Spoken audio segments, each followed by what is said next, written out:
Assalamualaikum warahmatullahi wabarakatuh. Good morning, ladies and gentlemen. Waalaikumsalam warahmatullahi wabarakatuh. I would like to say thank you for coming in our presentations, and it's a great to see you all. And before we start meeting this today, we can say basmalah. Bismillahirrahmanirrahim. Bismillahirrahmanirrahim. First, let me introduce ourselves. My name is Dani Febrianti, and my partner is Novita Sari. For this today, we will discuss about the teaching business writing, and we will explain about the subchapter are business writing, correspondence, and contracts. Okay. First, we will explain about the business writing. Okay. Business writing is the one of the important activities carried out every day by business people, in the same with the speaking, but it happens in different situations, and also the written communication is considered easier than speaking because speaking is more natural, but writing we need a special skills that must be learned like the planning on organizing skill, as well as skill in connecting paragraph and sentence together, speaking skill, punctuations, word order, word choice, and so on. In addition, as a business English teacher, it is necessary to determine the right approach to teaching writing. Some teachers assume that the writing is a problem-solving processes that involve brainstorming ideas, structuring the selecting idea, drafting, and getting feedback from peers, and so on. And this approach is the best approach for the higher level students who already have a reasonable command of the language. However, teachers can also help students improve their writing skill by acting as a language resource by providing feedback. This feedback can be in the form of suggestions on stage or processes in writing, as well as a problem in using language and evaluating the final result. And then there is the one alternative approach to teaching writing. That is the genre approach. The theory underlying this approach is that the text a certain type, and this approach, the learners are given the opportunity for study the text models and to base their own writing on what they have noticed in the text. For business English learners, writing is instrumental, that is focusing on the achievement of For the presenter today. Delani and Novitasari. Okay. So are you ready for that? Udah mulai, sir. We are udah still mulai. presenting, sir. Okay. So time is yours to continuing the presentation. So I'm listening. Sorry, I'm just joining. Okay, we are recording this meeting. Okay, the next material. One alternative approach to teaching writing is the genre approach. The theory underlying this approach is that the text of certain type. And then this approach, learners are given the opportunity for study the text models and to base their own writing on what they have noticed in the text. For business English learners, writing is instrumental. That is focusing on the achievement of certain goals or outcomes, and what of the teaching approach is to look at elements of structures, how paragraph and sentence work together. There are two principal ways for writing. The first way is to ensure coherence, which is involve creating a logical argument which makes sense to readers. And the secondly is the cohesion, is about how sentences connect with each other to form a sense unity. And then business writing happen in the context It must relate appropriate to its setting. This means that a business English writers need to consider the audience, the purpose of the comments, and the expected response, and explain why business English teachers often integrate writing skill into activities which are also designed to address other skills. The focus is on the outcome of the task rather than the production of the document as an itself. Okay, the next material will present with Novita Sari. Novita Sari, please.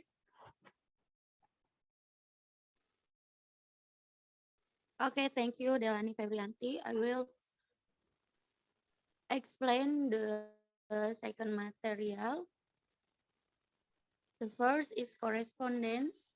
Correspondence is a text that requires an answer, include writing letters, email, mobile phone text message, and faxes. It is interactive because it often expects a return. This is different from other documents such as contract, report, or faxes, which are statements that do not require a writing response. Correspondence, important to note that the various forms of correspondence are not necessarily separate genres, only modes of delivery. Some emails share the traditional characteristic associated with spoken conversation. Also, faxes may vary sometimes. They consist of a letter or formal form, perhaps with a note written on it as a method of reply. Other times, they may take the form of a memo. Then, there are many different types of written correspondence.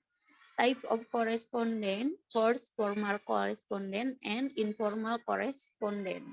And then from stretched notes and informal emails to formal legal contracts, as well as many very different types of commercial letters and documents dealing with issues such as inquiries, offer, order, acknowledgement, deliveries, payment, and so on. In business context, for students, the focus is on communication, not good grammar or perfect use of expression for students in English business. Then, as for commercial correspondence, often commercial correspondents use special terms that must be mastered if they want to understand what is going on. For example, Incoterm or international commercial terms such as EXW or XWork or FOB or free on board. There are standard trade definitions published by the International Chamber of Commerce and are very common in commercial correspondence. Next slide. Then for the second is contracts. Contracts are agreements which aim to lessen misunderstanding and provide a formal record for reference. They are very common in business world and often rely on subtle nuances of language. And bahasa is nuansa halus. Like, right, they will stretch many of teacher own competence to the limit. Unfortunately, this test is usually left to legal experts, but reading and interpreting contract is something that students often have to do together by engaging with written correspondence regarding contract and amendments. And then contract normally includes some or all of the following elements: introduction with definition and names of various parties, then a time frame for the agreement, term or payment and delivery, and then responsibilities and undertaking of each party, and then insurance details in case of problem, then dispute resolution or arbitration arrangement, and then for the last is appendix and other accompanying document. And then Contract can be interpreted differently by different culture. In some part of the world, contract is seen as binding document detailing and conclude an agreement. Okay, that finished for me, and then I back to Teh Delani.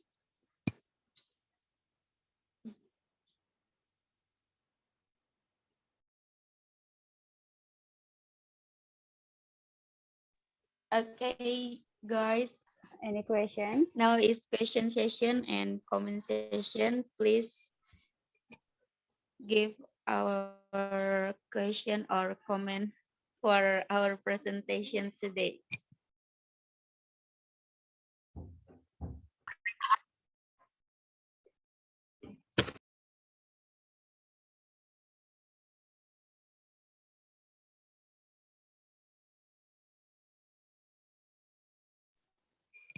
Any question, guys? Okay. Maybe you can still try to find out what the questions that are appropriate for yours. But I have some questions. Yeah, at least first questions. Talk about why we have, as an English teachers, focus on business materials. We have to teach our students about correspondence, about contract. Why we have to learn that? Karena Do you koresponden, got it, the question?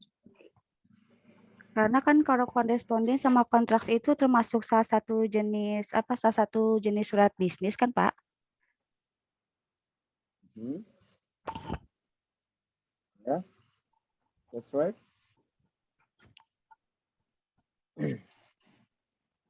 Jadi kita wajib sebagai guru harus ngajarin itu.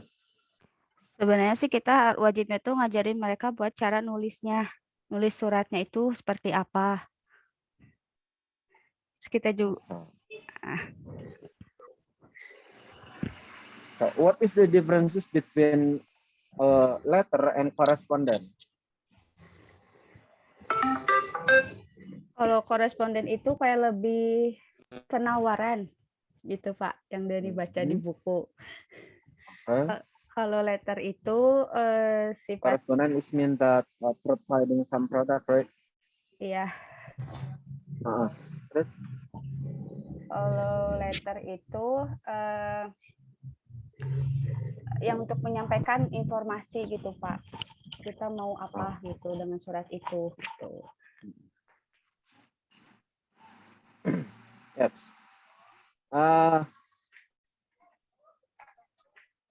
In a business, after we get a correspondence, it means that someone agree or not agree with our letter, right? With our correspondence letter. Then we have to decide to create a contract. Is it right? Iya. Apa bisa diulang kurang? Halo, nggak kedengeran.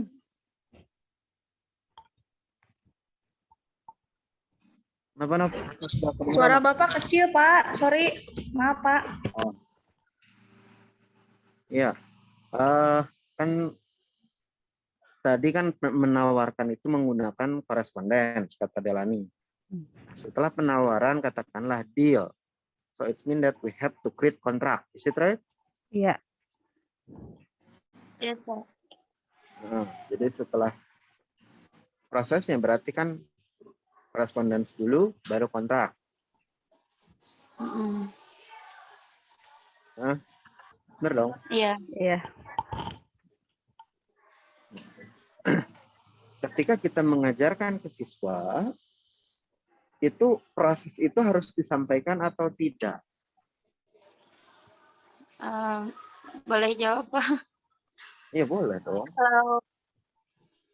Kalau untuk siswa, karena ini konteksnya, ya sebaiknya disampaikan. Seperti kalau misalnya kita sudah menawarkan sesuatu koresponden tadi, kemudian kita membuat kontrak karena sudah menyepakati, kita harus membuat kontrak. Nah, ini harus disampaikan karena apa? Karena biasanya dalam kontrak itu ada beberapa elemen yang harus ada dalam kontrak atau cangkupan yang ada dalam kontrak tersebut. Misalnya pengenalan definisi dari berbagai pihak, jangka waktunya segimana, kesepakatannya sampai kapan, ketentuan pembayaran dan pengirimannya gimana, tanggung jawabnya siapa. Terus kalau ada asuransi rinciannya bagaimana, penyelesaian sengketanya bagaimana nanti kalau misalnya di tengah-tengah kontraknya ada problem gitu. Nah, ini semuanya harus disampaikan kepada siswa agar nanti kalau misalnya siswa sudah terjun ke lapangan, mereka tahu, oh, waktu dulu diajarin sama gurunya gini, oh berarti ini kita lebih prakteknya udah tahu nih gini-gininya, tinggal sekarang prakteknya. Karena kan sudah diajarkan writing skill in bisnisnya gitu. Okay, good. Kalau So the next question is how to deliver to the students. Bagaimana menyampaikan ke siswanya?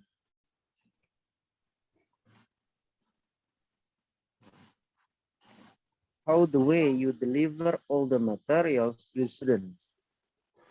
biasanya kan pakai lembar kerja dari guru gitu. Jadi kita buat contoh kontraknya dari buku pelajaran atau dari LKS. Nah, terus berlatih, baik itu ada sistem leksikalnya atau misalnya diberi contoh bagian atas halaman kontrak itu bagaimana. Misalnya pelajarnya baca kontrak kemudian mendengarkan diskusi bagaimana yang kontrak yang baik. Nah, itu mungkin Is it cara possible penyampaian if we are siswanya. playing role play to teach this material? Hmm, Is it possible if we are playing role play to teach this material? For example, one students are the correspondent who are making the correspondence and the others who are making the contract from the company A to company B. bisa, Pak. Bisa kayaknya pakai role play.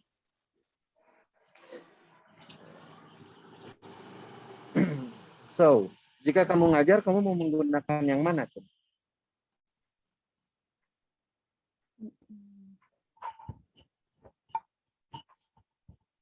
Jika Delani ngajar atau Novita ngajar nih, mau pakai apa ngajarinnya? Metode apa yang dipakai?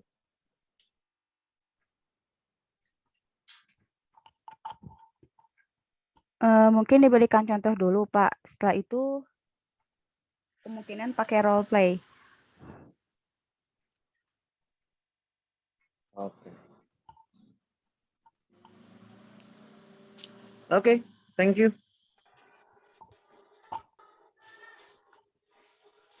Enough, Pak. Kita simpulkan aja ini.